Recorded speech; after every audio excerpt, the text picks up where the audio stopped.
So just doing my ultra compost and I'm just going to log off really quick. So just wanted to go over the levels we got. 21 herb, which is one small favour, Shades of Morton and the Watchtower, which is pretty nice. I only did a couple of the protein shakes, but they were pretty decent.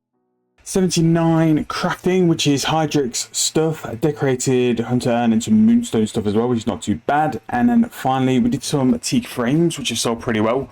We'll go over that in a bit, and we got level 61, which is Nomad's Requiem. So you join me at my newly acquired house. As you can see, we put a lot of effort into it, and you are now staring at the most important item in the house, which is the teak lectern.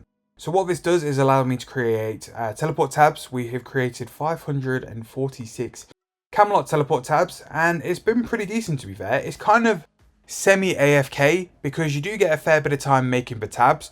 The most annoying thing about it is the butler. The butler kind of interrupts you.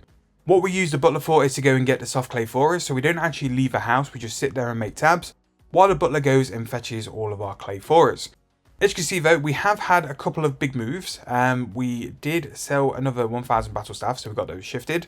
We did get 56 mages while doing our teleport tabs. We have bought some mahogany planks, and we've also sold some frames as well. So we've made a fair little bit of GP from doing the teak frames and the mahogany frames. As you can see, this is just starting to get a little bit of cash come back in from sort of spending it getting level 60 construction. But we always did say like level 60 construction was a little like investment. We're going to make it back like tenfold just from being able to do these frames from Fort for Infree. So what I like to do, and you'll notice it for a lot of my series as well, is I like to have different money makers going at simultaneous times. So when I'm doing these tabs, I'm buying and selling my construction stuff. I'm selling the frames I've just made. I'm buying the supplies to make more frames. I'm doing mage, so I'm not wasting time at all. So I can get the Grand Exchange to be working for me while I'm going to make more stuff as well. These tabs, which we're finished with, we're going to throw them in for an exceptionally high price. Because teleport tabs are such low volume, I do think I'm going to actually get the price I'm after as well, which is pretty big. As you can see, the account value is 41.8 mil, which is a massive jump compared to like the 20 mil we ended the last episode with. And that is surely because of things like these teleport tabs. They are huge profit. And as you see, like for us, these teleport tabs, we're spending no more than like 2.5k for one, and we're selling them for 11.3k each, which 9k profit for a teleport tab. We're probably going to take me about an hour and 20 minutes to do 1,000. And I can leave them to sell for that price while I'm either going to go make more teleport tabs, or I'm going to go do more construction. And this is what I keep saying to you guys as well. If you've got multiple things you can be doing, buying like items to go in like process, you can sell stuff while going and make money with other methods as well. And that's what's really important, especially with a limited bond. I want to spend as little time studying at the Grand Exchange or studying in general as possible.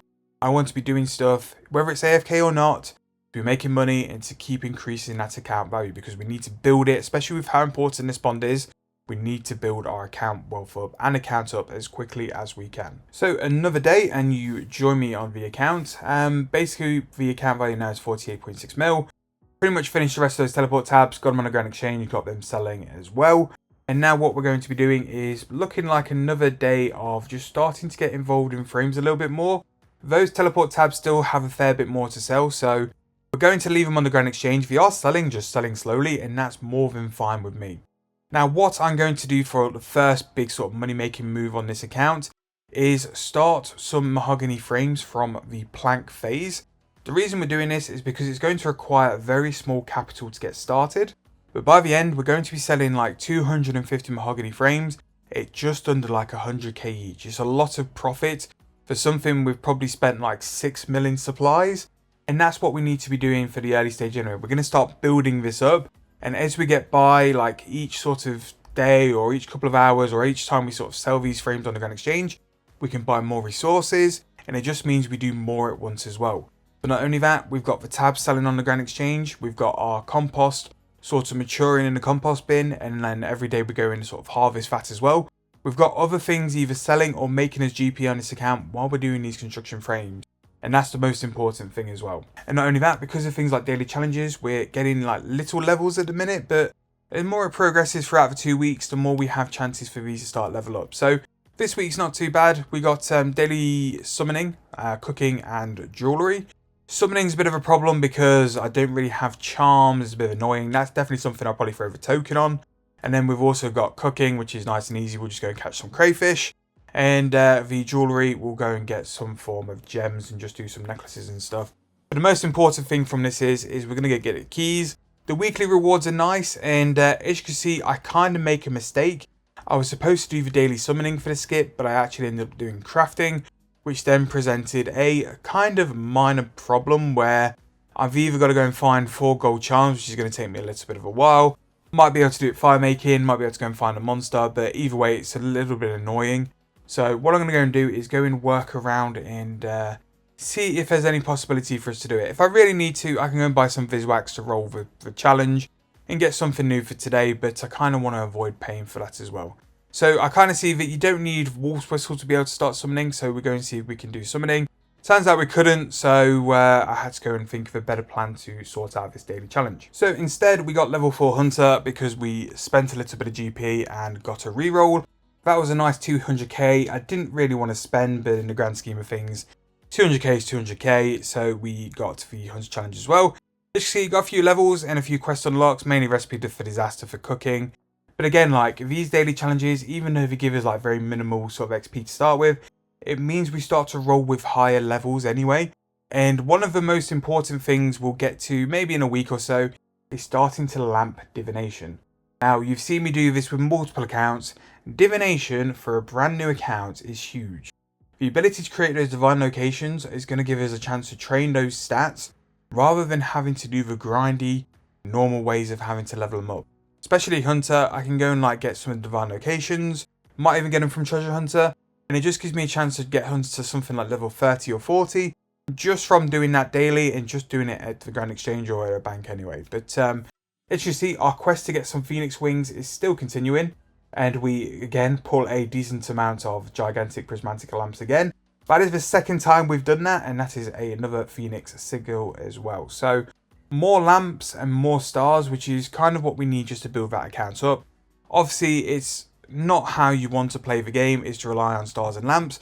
But a brand new account, it gives us a huge chance to get a big leap and a big start ahead of things. And it's there anyway, so we thought we may as well use it. So I'm going to use these oddments to go and buy another key. And then hopefully we can go and get a decent multiplier as well. So we go for a more rare reward and we get a large prismatic star as well. So yeah, it's going okay. So we put the little lamps onto div and that's going to give us a level 5 divination. Which again is nothing massive, but it's going to give us a chance to like level out. And the prismatic ones we decided to throw on smithing because it's the highest level, which needs a bump. It gives us level 70 smithing. It gives us a chance to do necronium, even though we don't have enough buffs. But again, 3 big quest unlocks: Kings of a Dwarf, Void Stares Back, and Doric's Quest 8. So yeah, necronium not quite yet, but it gives us all the benefits of Orichalcum and stuff. So Orichalcum could be the best bar for us to do for the time being. It just gives us another money making method. It just gives us another level. As you can see, we've got some stuff in the bank, kitted out. We've got stuff on the Grand Exchange selling. And for today, we're probably going to continue with those mahogany planks, turn them into refined planks, turn them into frames. And then hopefully when you next see us, we'll have a big cash injection because we're going to make a pretty penny off it as well. The stars are going to go onto Herblore because Herblore will be important at some point. And the Phoenix sigils are getting there as well. So we definitely want the wings. I think we need like another completion and then we can actually buy the wings, which we will get there at some point. The good thing is as well, with the daily challenges, it gives us an extra 3 keys.